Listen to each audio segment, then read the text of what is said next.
Hello, spiritual angels. Thank you for coming back to my channel.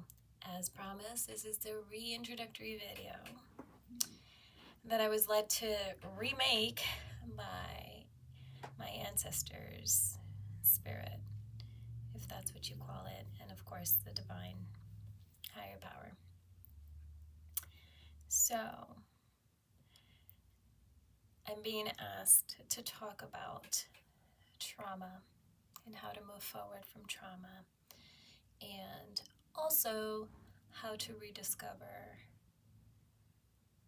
and remember your purpose, because there was a time in my life when I was younger that I was in my purpose and I was doing a lot of channeling, giving fortunes and stuff like that, and then for a while I was blocked, and it wasn't until very recently that I decided that I was going to unblock myself and share my experience with the world and how I kind of came back. I also had a cognitive impairment that I suffered in 2020 because I almost died from COVID.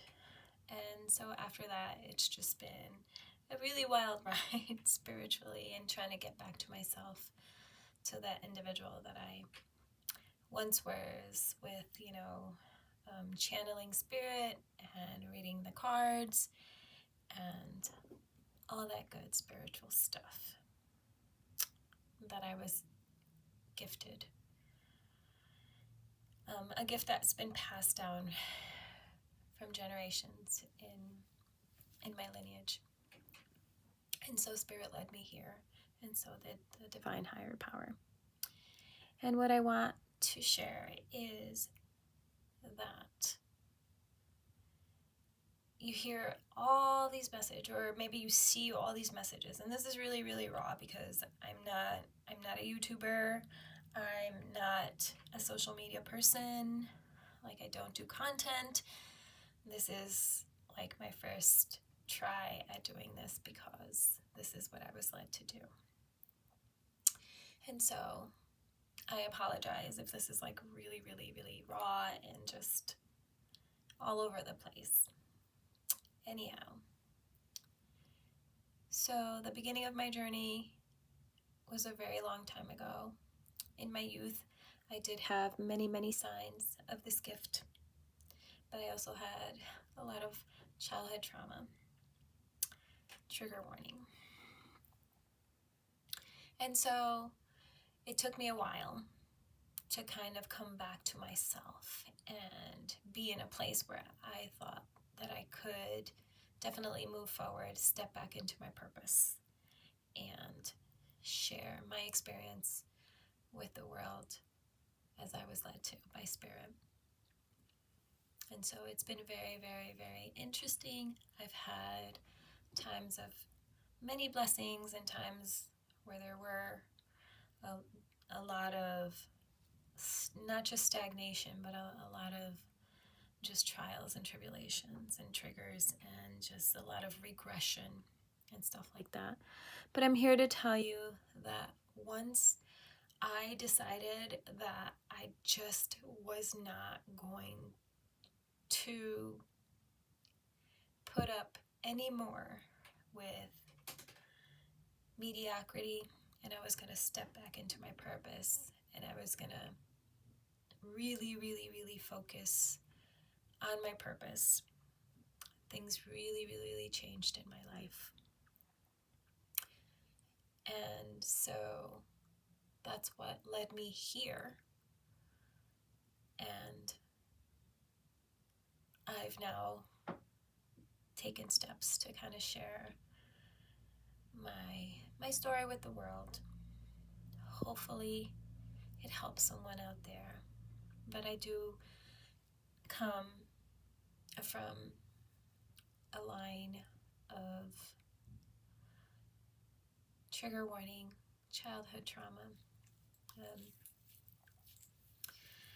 the childhood trauma that was inflicted on me was also inflicted on others in my family by the same individual. And so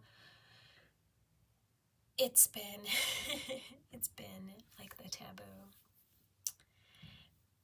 But I'm here to say that I am so much stronger for having endured and going through it. And I feel like sharing experiences with others is always very, very, very healing, and it has been healing. I do work in a field where I do have access to talk to people and help inspire them, and they were actually the ones who actually really kind of helped me inspire just by talking with them every day, because I interact with different people on a daily basis, and just seeing that I have brought them some type of hope has really, really been very, very healing for me. So I wanted to share that. So the cards that you see in front of you are the cards that I grew up seeing my grandmother read for people that used to come by the house. It was very, very interesting to me. I was always very fascinated. And I kind of like, even at the age of like 6 and 7, I would kind of like peek through the cracks of the door to see if I could see anything or hear anything, hear her saying the fortunes as she flipped the cards.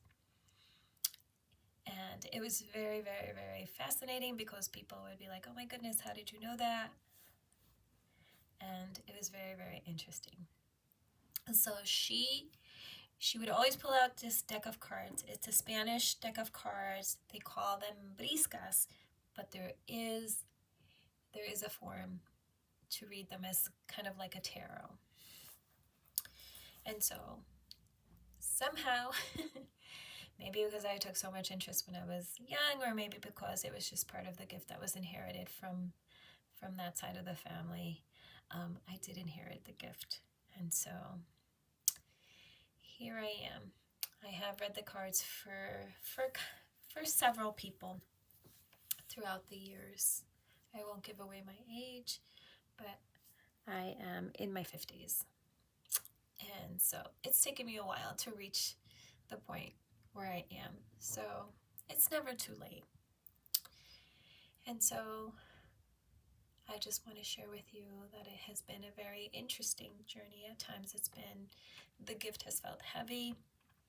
I've been through a lot of trials and tribulation in my life. So like at times, due to medications that I've been taking and stuff like that, I felt like my gift has been dormant.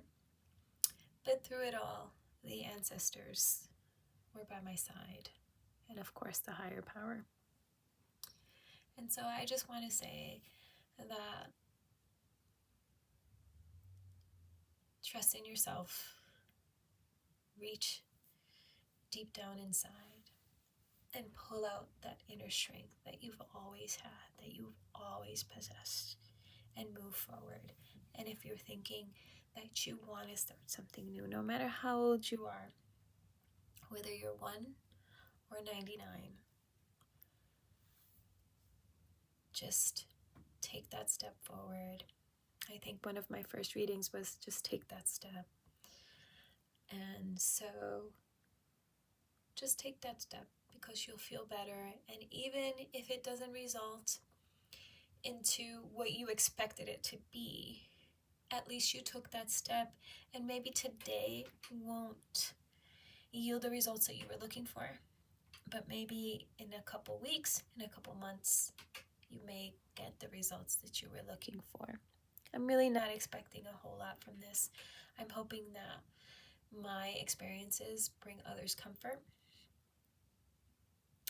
and that's basically the reason why I'm doing this.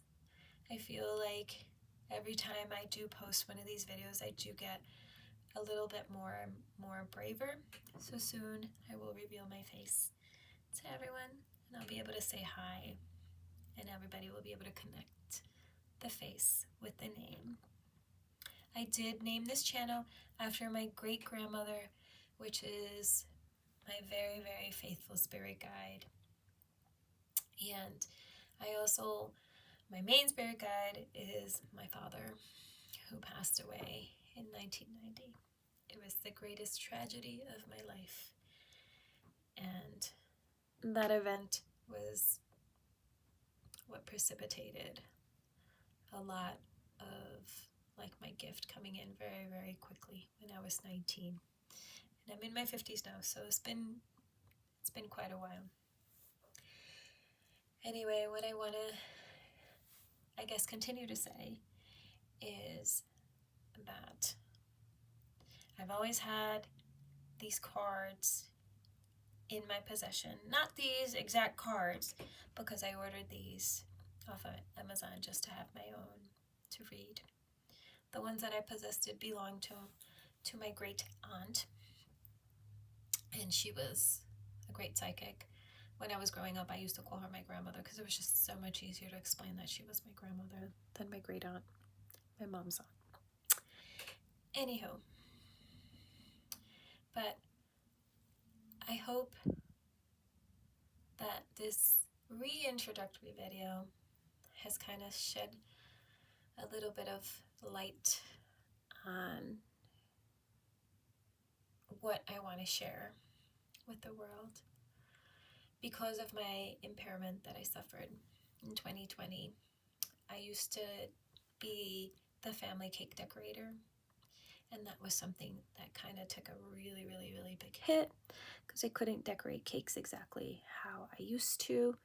It was like I could see it in my head, I had the experience, the knowledge, but there was a disconnection, which is a cognitive impairment.